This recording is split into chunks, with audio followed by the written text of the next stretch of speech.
안녕하십니까. 서울 강남치과 배정인 원장입니다. Greetings, I'm Dr. Bae Jung-in of Seoul Gangnam Dental Clinic. Today I'd like to talk about aesthetic complications related to anterior implant. The contents of today are as shown. Let's look at definition of terms.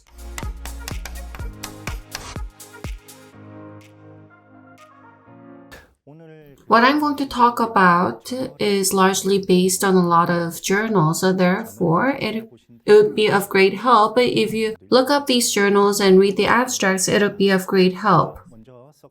Let's look at the terms success and survival complication. Albrechtsen and Zarb in 1986 presented success criteria of implanted treatment. The implant should not be mobile, there needs to be no peri-implanted radiolucency, and there needs to be less than 0.22 millimeter of vertical bone loss per year.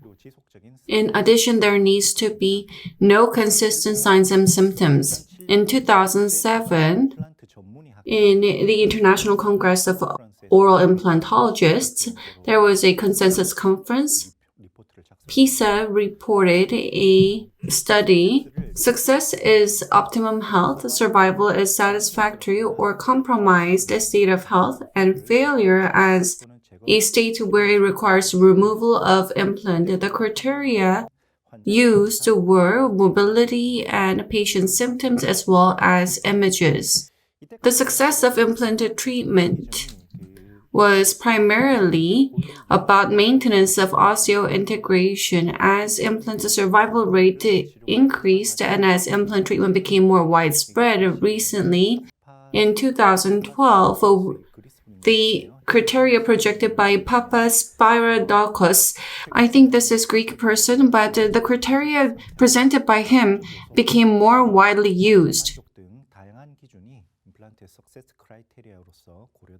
In other words, the natural-looking soft tissue state, prosthetic component, aesthetics, patient satisfaction became new criteria for implant treatment. If you look at a fairly recent study in 2002 about the classification of complication in relation to survival, biologic complication, hardware complication related to superior prosthesis or implant component, and aesthetic factors needed to be classified.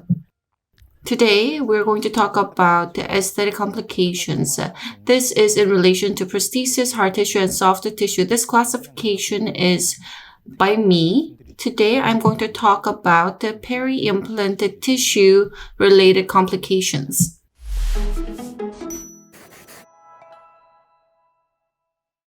How can we evaluate the aesthetic factors? Aesthetics is quite subjective, but if there are areas where we can objectify it, we need to evaluate, research, and improve it. In 2021, Kosin et al. Presented a study in COIR. The soft tissue evaluation study was presented. About 15 studies are reported. It was referred to in Kosin's study, but in 2021 at EAO conference, many people have cited the Verhauser index as the pink aesthetic criteria.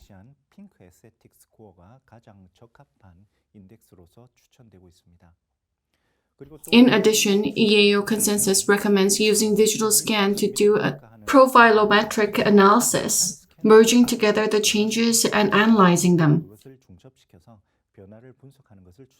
In my past lecture, it's the same way as what is shown on lower right. Pink Aesthetic Score, or PES, evaluates 7 different items. The total score is 14, and you can grade from 0 to 2.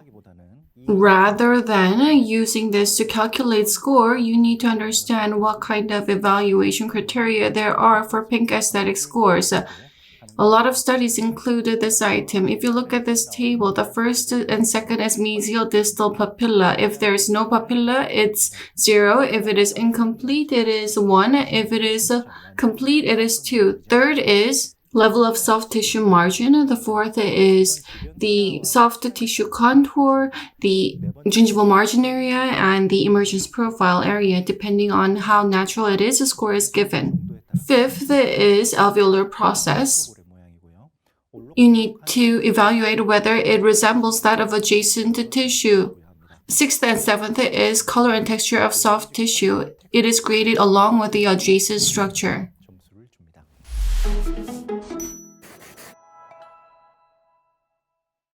Let's get an overall view on these reviews and items. Based on these evaluation criteria, we can get hint to prevent aesthetic complications. This review is done by Ramana Skaite. I think this person is from Lithuania. It's difficult to pronounce. Anyway, I want to take a deeper look at her work published in Periodontology 2000 and 2022 along with other references. It can be divided into 4. Factors associated with interproximal peri-implant soft tissue fill, factors associated with mid-facial peri-implant mucosal height, and long-term stability of peri-implanted tissues, as well as aesthetic compromise following secondary surgery after implanted treatment. If additional procedure is involved due to peri-implantitis, what kind of impact the aesthetics will have.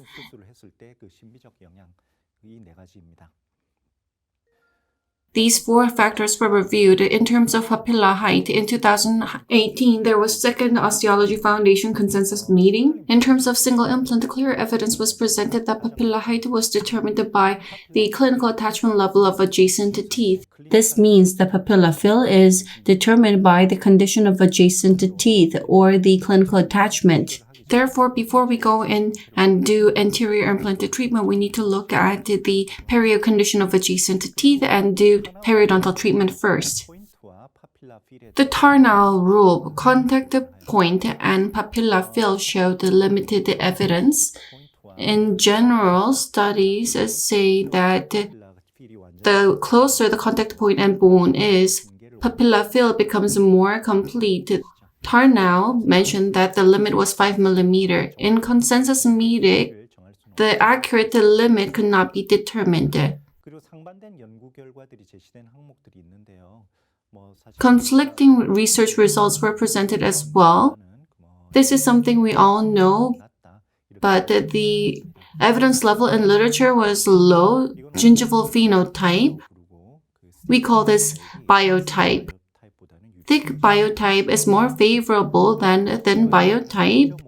The distance with the adjacent tooth needs to be over 1.5 mm. But in the study, the evidence level was not high. Implant design can be divided into bone-level implant and tissue-level implant, but no statistical difference was discerned when to provide prosthesis after doing implant placement. People normally say that it is better to provide immediate prosthesis, but the evidence level of it is low. In the case of placing 2 implants, if the distance between the platform is within 3 mm, the papilla fill can be incomplete. Therefore, it is better to reduce the number of implants placed and to use cantilever or Pontic. The evidence level of it is not high. In this image, you can see what was just mentioned. In the upper left, the distance with the adjacent teeth is 1.5 mm and the distance to adjacent platform is 3 mm. You can see implants have been placed nicely. On the upper right, implant is quite close, and on the right side, papilla is fully gone. This is from a study. Midfacial mucosal height. In Pink Aesthetic Score image, it is number 3. When we talk about gingival recession, we are talking about changes in this area. The factors that affect the gingival recession is, first, the buccolingual position and angulation. The most prominent is the study published by Buser and Belzer in 2005 in JOMI.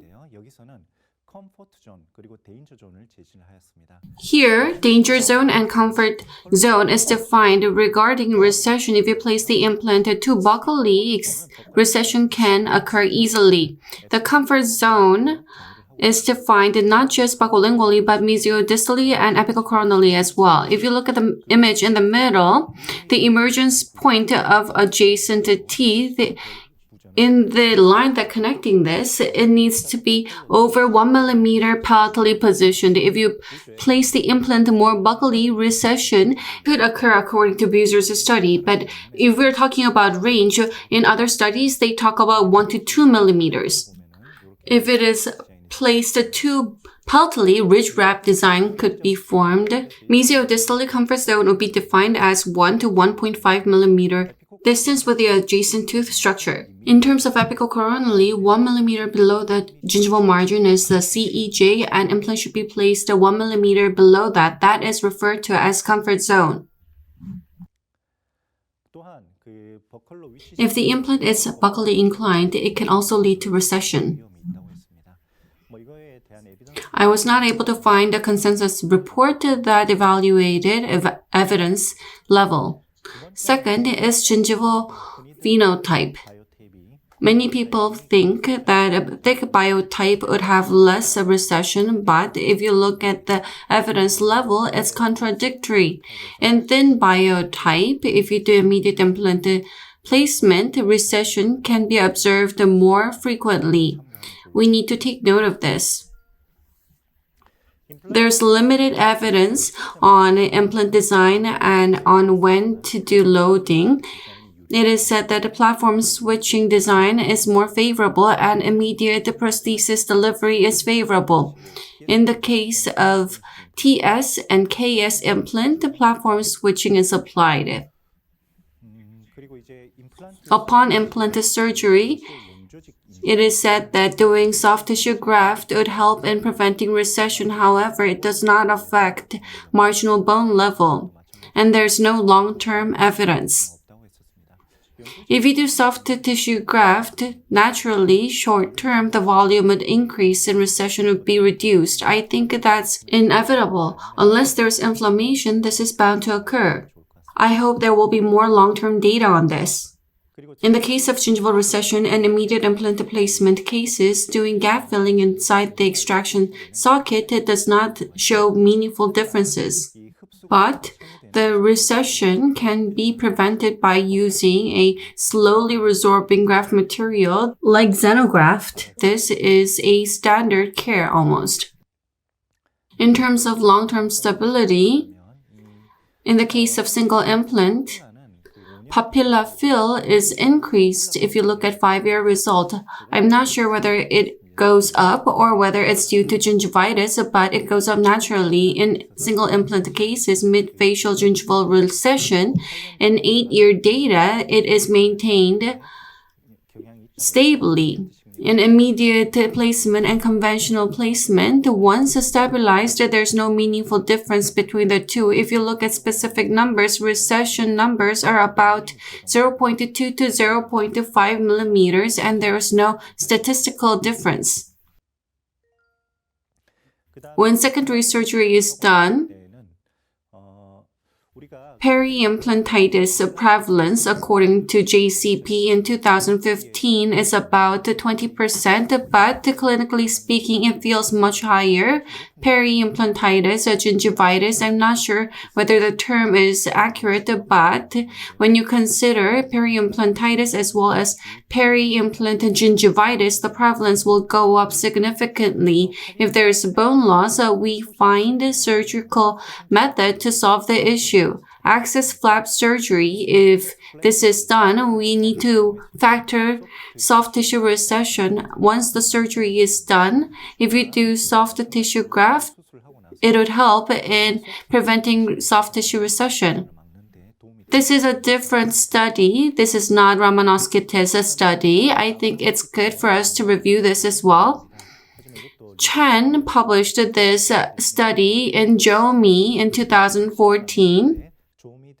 Aesthetic outcomes were compared between immediate implant placement and delayed implant placement, looking at changes in gingival margin. Type 1 is immediate implant placement. Type 2, early placement with soft tissue healing. Type 3, the period was not specifically specified. Type 3 is early placement with partial bone healing. Type 4 is late placement. In the case of type 1, the amount of recession varied significantly, and the prevalence was higher even compared with early placement. In the case of immediate implant placement in type 1 cases, if you look at post-op CT, or when you do probing or open the flap, there were higher frequency of lack of facial bone wall. And in those cases, recession occurred more frequently. In type 2 and type 3, facial bone were observed more frequently. The integrity of facial bone is an important factor in long-term aesthetic outcome. 결론적으로 페이셜 본의 인티그리티 완전성이 롱텀 에스테틱 아웃컴에 중요하다고 했는데요. The study does not specifically say it, but if you look at the conclusion, if the facial bone is too thin or if there's resorption, it may not be favorable to do immediate implant placement. It'll be more aesthetically favorable if bone graft as well as soft tissue graft to be done after soft tissue or bone healing. 그리고 술자가 가능하다면 연조직 이식까지 함께하는 것이 심미적으로 유리할 수 있다고 볼 수 있겠습니다. Let's look at other factors. In the anterior area, if you have used a 5mm implant to get primary stability, this would be excessive and this would lead to having intervened in the danger zone, so it could also cause gingival recession. If the abutment pressures the gingiva too much, also this can lead to changes in gingiva. I have not introduced it yet, but in a study, if you use a stuck abutment, gingival height 1mm and gingival height 3mm were compared. The gingival changes were more stabilized when gingival height 3mm option was used.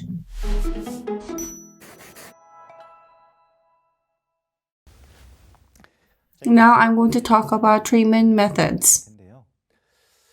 Actually, there's no standardized information apart from textbooks. So let's look at studies once again.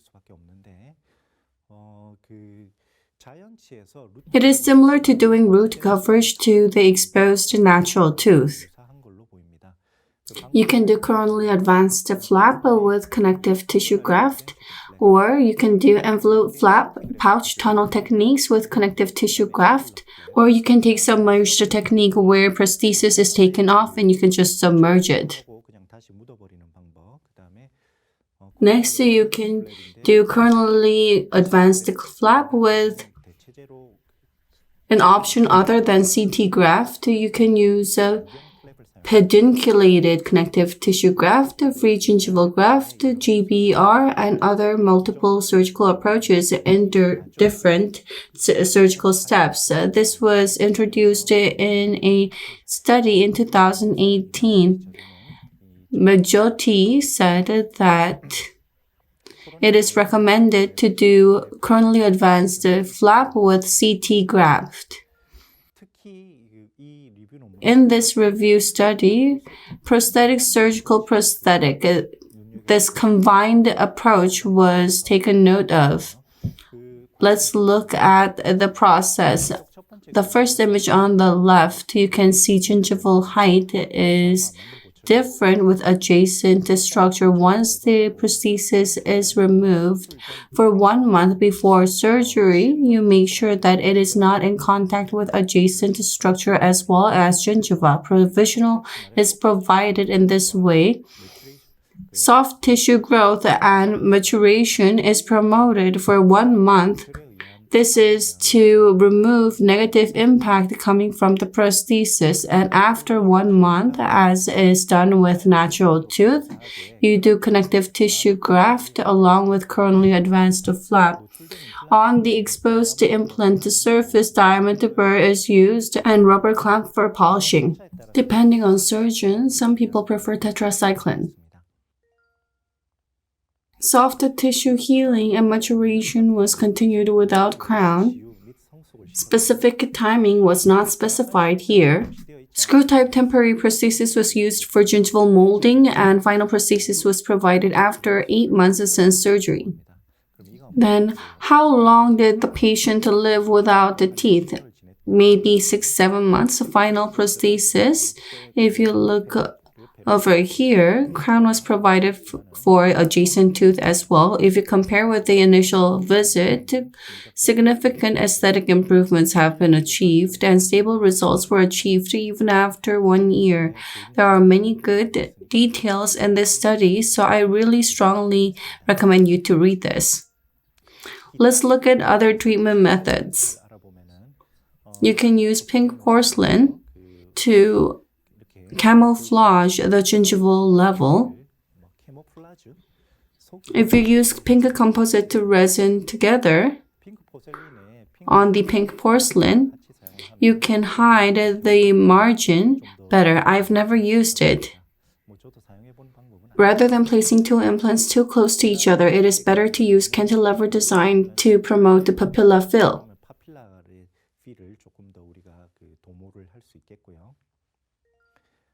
Adjusting prosthesis contour, adjusting contact to minimize black triangle, and to apply Tarnow method.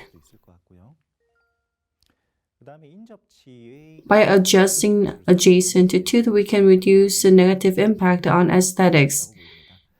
In my view, doing such treatment is not an easy process.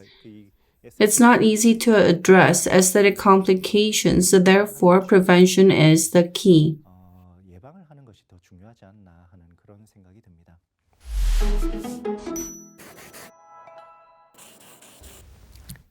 I would like to summarize my lecture. I've looked at term and definition of success, survival, failure, and complication. I've also talked about pink aesthetic score to evaluate the aesthetics. Next, I've looked at potential causes of aesthetic complication as well as factors related to papilla and mid-facial recession, the long-term result, and the results associated with secondary surgery. The factors that come into the play: the period condition of adjacent structure, contact point, and phenotype, implant positioning, implant design, the time of implanted prosthesis delivery, and the impact of hard and soft tissue graft. I'm sure you have a basic idea of what kind of impact it would have. I've talked about different treatment methods. Surgical methods have been iterated. I mentioned that it is very similar to root coverage method in natural tooth, but there's not a lot of data on that. Prosthetically, you can do camouflage technique. This is the end of my lecture. I hope it was of help in understanding, preventing, and treating aesthetic complications. Thank you.